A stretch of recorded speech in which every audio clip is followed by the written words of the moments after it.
Hello friends, welcome back to our YouTube channel VR learning. ఈరోజు మనం 2025-2026 budget and దాని highlights గురించి తెలుసుకుందాం. నిన్న అంటే ఫిబ్రవరి 1న నిర్మలా సీతారామన్ గారు ఆమె 8వసారి వరుసగా బడ్జెట్ ప్రవేశపెట్టారు పార్లమెంట్లో. సో ఆమె బడ్జెట్లోని ఆమె స్పీచ్లో ఫస్టే గురజాడ అప్పారావు గారు ఉపయోగించిన మాటల్ని వాడారు. అవేంటంటే దేశం అంటే మట్టి కాదు, దేశం అంటే మనుషులు అన్నారు. సో ఆమె చెప్పినటువంటి హైలైట్స్ ఏంటి, ఎటువంటి సెక్టార్కి ఎటువంటి ఫండ్స్ ఇచ్చారు, అవన్నీ ఇప్పుడు మనం తెలుసుకుందాం. దానికంటే ముందు మనం సపోజ్ ఒక 100 రూపీస్ గవర్నమెంట్కి రెవెన్యూ వస్తుందంటే అది ఏ ఫార్మ్స్ ద్వారా వస్తుందో తెలుసుకుందాం ఫ్రెండ్స్. ఫస్ట్ ఫర్ ఎగ్జాంపుల్ ఒక 100 రూపాయలు గవర్నమెంట్కి వస్తుంది. సో ఆ 100 రూపాయలు అనేది గవర్నమెంట్కి ఎలా వస్తున్నాయో తెలుసుకుందాం. For example borrowing and other liabilities, అంటే అప్పు తీసుకోవడం ద్వారా లేకపోతే వేరే చోట లోన్స్ ఇవి తీసుకోవడం ద్వారా గవర్నమెంట్కి 24%, అంటే ఇక్కడ 100 రూపాయలు అనుకున్నాం కాబట్టి 24 రూపీస్ వస్తున్నాయి అనమాట. తర్వాత ఇన్కమ్ ట్యాక్స్, మనందరికీ తెలుసు ఫ్రెండ్స్, ఆల్మోస్ట్ అందరం ఎవరైతే శాలరీడ్ ఎంప్లాయీస్ ఉన్నారో ఆ ట్యాక్స్ స్లాబ్ దాటిన ప్రతి ఒక్కళ్ళు కూడా ఇన్కమ్ ట్యాక్స్ పే చేయాల్సి ఉంటుంది. సో ఇన్కమ్ ట్యాక్స్ నుంచి 22 రూపాయలు వస్తుందన్నమాట.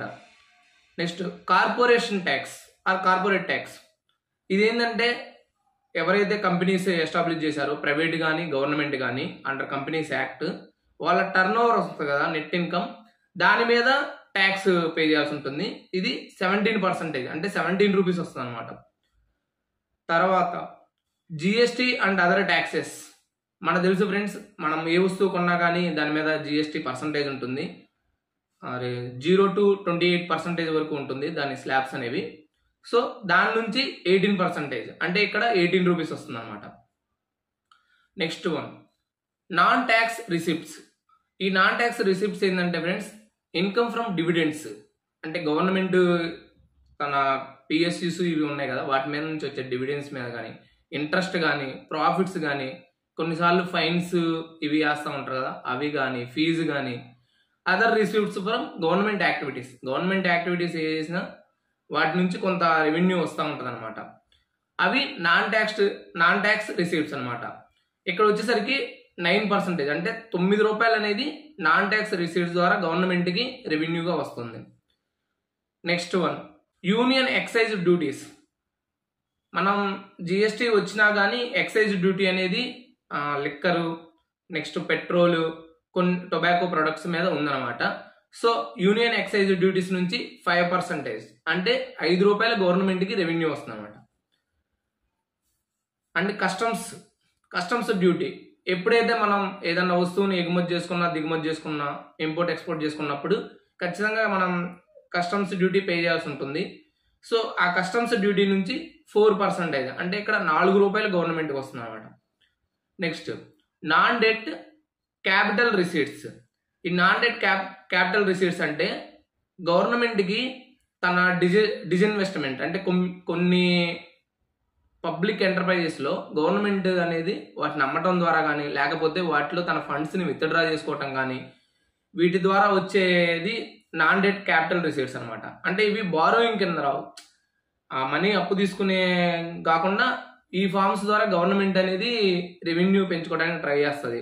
అదేవిధంగా recovery of loans from states, కొన్నిసార్లు గవర్నమెంట్ స్టేట్స్కి లోన్గా ఇస్తుంది అనమాట. వాటి మీద వచ్చే ఇంట్రెస్ట్ కానీ లేకపోతే ఆ అమౌంట్ని రికవరీ చేసుకోవటం కానీ, వాటి ద్వారా వచ్చేది నాన్ డెట్ క్యాపిటల్ రిసీట్స్. ఇది 1% ఫ్రెండ్స్.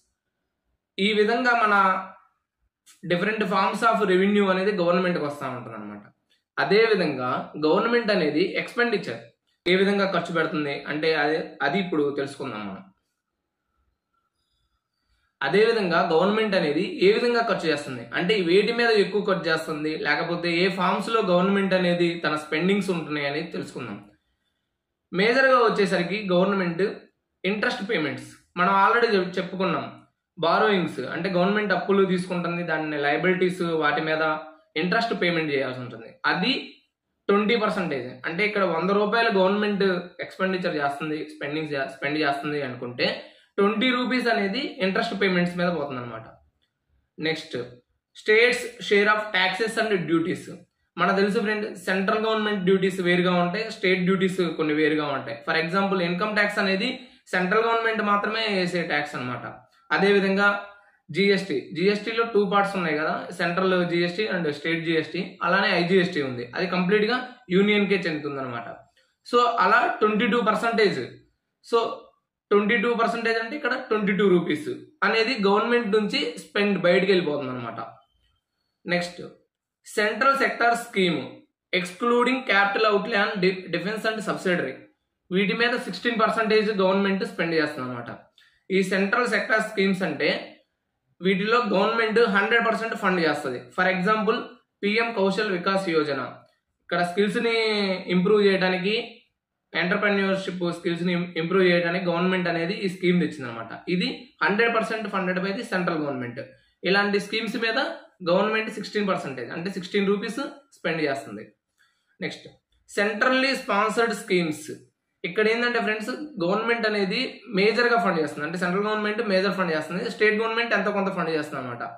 ఇవి ఎగ్జాంపుల్స్ వచ్చేసరికి మన్రేగా, ప్రధాన మంత్రి సడక్ యోజన, ఇలా ఎగ్జాంపుల్స్ ఉన్నాయి. వీటి మీద గవర్నమెంట్ అనేది 8% అంటే 8 రూపీస్, ఇక్కడ మన 100 రూపీస్ అనుకున్నాం కాబట్టి 8 రూపీస్ స్పెండ్ చేస్తుంది అనమాట.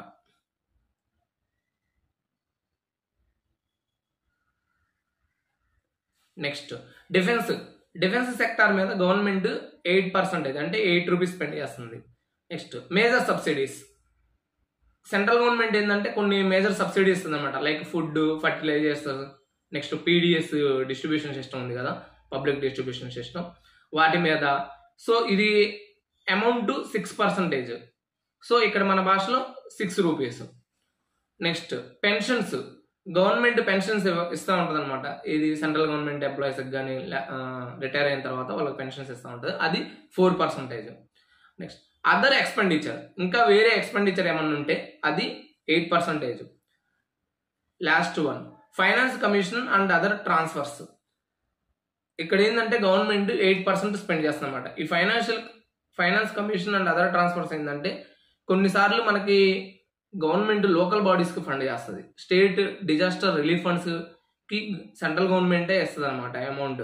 సో వీటి మీద 8% అంటే 8 రూపీస్ స్పెండ్ చేస్తుంది. సో ఈ విధంగా గవర్నమెంట్ తన రెవెన్యూ ఎలా వస్తుంది, ఎక్స్పెండిచర్ ఎలా వస్తుంది, ఇది మొత్తం ఒక ఎస్టిమేట్ చేసుకొని బడ్జెట్ రూపొందిస్తారనమాట.